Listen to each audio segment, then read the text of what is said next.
Magdalena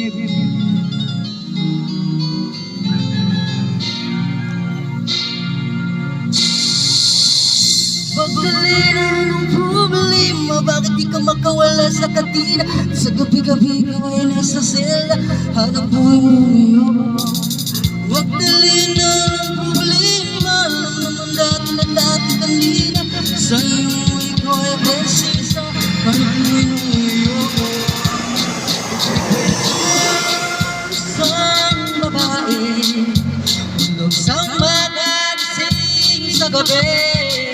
Ang kanyang mukha'y puno ng koloreta, sa lugar ng ilaw ay patay sindi. Simulan natin ang istorya, yung kanyang matalik na kaibigan. Marlon ang aking pangalan, kwentong dapat yung malaman. Huwag nang magulag-gulagan, bakit ang nais natin ay malaman ang baho ng iba? Pagbibigyan kita, kilala mo ba si Mata na aking kapabata? Mula pa ng pagkabata kami lagi magkasama, hanggang pagkakapasa sa kanyang itinibig na paligid. Siya ay dumadaan, mga lilig ay bumibili.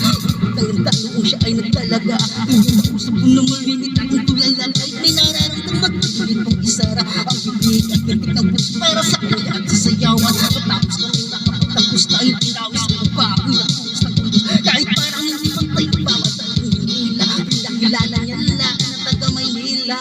Magdalena ng problema, bakit di ka makawala sa karera?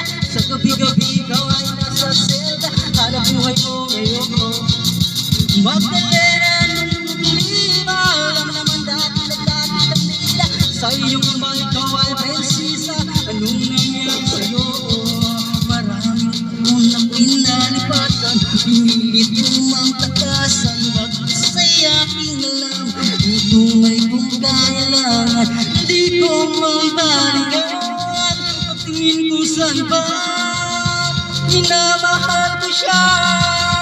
Hanap ko si Mata, lumuwas sa nagdarasan ng maabutan sa lugar na ang sabi kanyang pinagtatrabahuan. Nakita kong larawan niya na nakadikit sa pintuan, iba man ang kulay ng buhok, di ko malilimutan ang kanyang mata at tamis ng kanyang ngiti. Dahil lubag ng saya, dinanag at biriyan at pumasok. Pero bakit ang bibig